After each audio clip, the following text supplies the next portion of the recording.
Hello दोस्तों, मेरा नाम है बिना और आप लोग देख रहे हो बिना टेक। तो मैं आज आप लोग को बताने जा रहा हूँ टाटा AIA का life insurance death claim form के बारे में। आप लोग डेथ क्लेम फॉर्म कैसे भर सकते हो टाटा AIA का, मैं आप लोग को फुल डिटेल में बताने जा रहा हूँ। तो चलिए स्टार्ट करते हैं। तो आप लोग देख सकते हो ये रहा टाटा AIA लाइफ इंश्योरेंस का डेथ क्लेम फॉर्म। आप लोग को अगर डेथ सेटलमेंट करना है देन आप लोग को ये फॉर्म भरना है। मैं आप लोग को फुल डिटेल में बताऊंगा कैसे आप लोग ये फॉर्म को इजीली भर सकते हो। तो चलिए फॉर्म भरना स्टार्ट करते हैं। तो ये जो पार्ट है ये ऑफिस यूज के लिए है, ये आप लोग स्किप कर सकते हो, ठीक है। और फिर फोटोग्राफ ऑफ क्लेमेंट, और क्लेमेंट का यहाँ पे जो फोटोग्राफ है यहाँ पे आप लोग को फिक्स करना है। और फिर सेक्शन ए में पॉलिसी नंबर आप लोग को एंटर करना है, और पॉलिसी नंबर जो है आप लोग को ऑनलाइन फिर SMS या फिर ईमेल में पॉलिसी डॉक्यूमेंट के थ्रू आप लोग पा सकते हो, ठीक है। तो वहां से आप लोग ले सकते हो। डिटेल ऑफ लाइफ एश्योर्ड, ठीक है, जिसके नाम पे एश्योरेंस है ये वाला पार्ट में आप लोग को उसका डिटेल भरना पड़ेगा, ठीक है।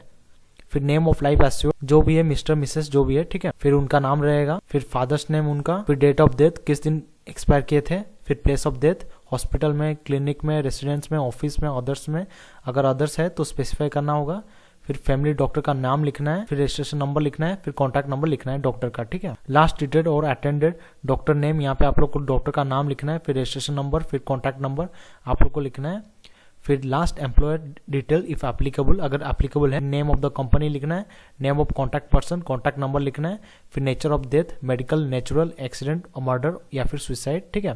फिर कॉज ऑफ डेथ जो भी डेथ है यहाँ पे आप लोग को लिखना है। फिर nature of illness and habit of insured, यहाँ पे जो भी डिजीज था उनको यहाँ पे आप लोग को लिखना है। वो ड्रग कंजप्शन करते थे तो यहाँ पे टिक, ये वाला पार्ट में टिक करना है। और फिर ड्यूरेशन आप लोग को लिखना है, ठीक है, एंड क्वांटिटी कंज्यूम, ठीक है। या फिर दूसरा कोई डिजीज है तो यहाँ पे date of diagnosis of illness यहाँ पे लिखना है। अगर और कुछ है तो यहाँ पे आप लोग लिख सकते हो। फिर अदर इंश्योरेंस डिटेल, अगर दूसरा कोई इंश्योरेंस लिए हैं या फिर लाइफ, मेडिक्लेम या फिर हेल्थ इंश्योरेंस, तो यहाँ पे सब डिटेल रहेगा अदर देन टाटा AIA का, ठीक है। पॉलिसी नंबर लिखना है, फिर कंपनी का नेम, सम एश्योर्ड, फिर स्टेटस एक्टिव है, लैप्स है या अप्लाइड है या फिर मैच्योर्ड है, जो भी है यहाँ पे आप लोग को लिखना है। फिर डिटेल ऑफ क्लेमेंट, जो क्लेम कर रहा है यहाँ पे उसका नाम रहेगा मिस्टर, फिर यहाँ पे जो क्लेम कर रहा है उसका नाम, फिर डेट ऑफ बर्थ लिखना है, फिर एड्रेस लिखना है, फिर कॉन्टैक्ट नंबर, फिर पिन कोड, फिर ईमेल ID देना है, फिर relationship with the life assured जो भी है, चिल्ड्रन, स्पाउस, पेरेंट्स, अदर्स जो भी है, ठीक है। फिर क्लेमेंट टाइटल नॉमिनी है, एग्जीक्यूटर है, ट्रस्टी है, अपॉइंटी है, एम्प्लॉयर है, असाइनी है या फिर बेनिफिशियरी है, जो भी है यहाँ पे आप लोग को टिक करना है। और फिर क्लेमेंट का पैन डिटेल रहेगा।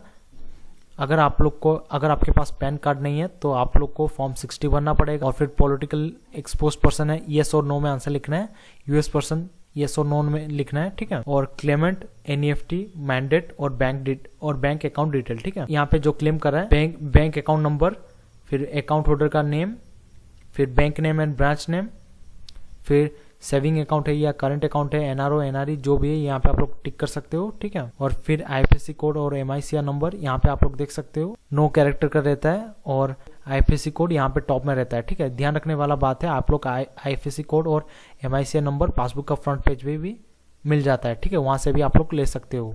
एप्लीकेबल फॉर पेंशन प्लान, अगर आप लोग कोई भी पेंशन प्लान लिए हो तो यहाँ पे आप लोग देख सकते हो, please indicate how you would like to receive the benefit, entire amount as lump sum या फिर entire amount as annuity, part as lump sum या फिर इंस्टॉलमेंट में, जो भी आप लोग लेना चाहते हो यहाँ पे आप लोग को टिक करना है, ठीक है। Applicable for Tata AIA life insurance संपूर्ण रक्षा और टाटा AIA लाइफ इंश्योरेंस संपूर्ण रक्षा प्लस, ठीक है, ऑप्शन 2 एंड ऑप्शन 4 अवेलेबल है, ठीक है।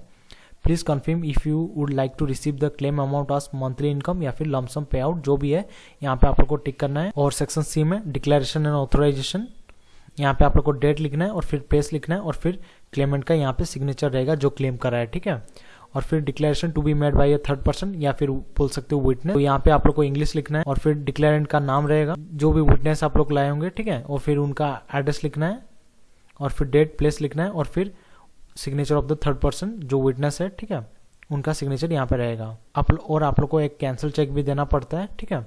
और अगर कोई भी क्वेरीज है तो यहाँ पे आप लोग कस्टमर केयर @tata.aia.com में आप लोग अपना क्वेरीज जो है भेज सकते हो और आंसर पा सकते हो अपना क्वेरीज का, ठीक है। और कुछ इंस्ट्रक्शन दिया गया है, अगर आप लोग देखना चाहो एक बार पॉज करके आप लोग देख सकते हो, ठीक है। और list of valid identity proof and addresses proof, यहाँ पे आप लोग देख सकते हो, फोटो आइडेंटिटी प्रूफ ये सब वैलिडिटी है, और एड्रेस प्रूफ में वैलिड पासपोर्ट या फिर वोटर ID, ठीक है। एनीवन जो भी आप लोग देना चाहो दे सकते हो। और फिर क्लेमेंट NEFT मैंडेट और बैंक अकाउंट डिटेल यहाँ पे आप लोग देख सकते हो।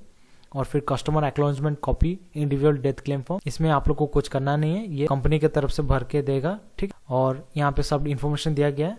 अगर आप लोग कोई भी जानकारी जानना चाहते हो तो यहाँ पे ऑनलाइन या फिर ऑफलाइन के थ्रू आप लोग इजीली जान सकते हो, ठीक है। तो इस तरह आप लोग Tata AIA life insurance health individual death claim form जो है भर सकते हो। तो अगर आपके लिए ये वीडियो यूजफुल है, please to like share comment and subscribe to my channel Bina tech. Thank you.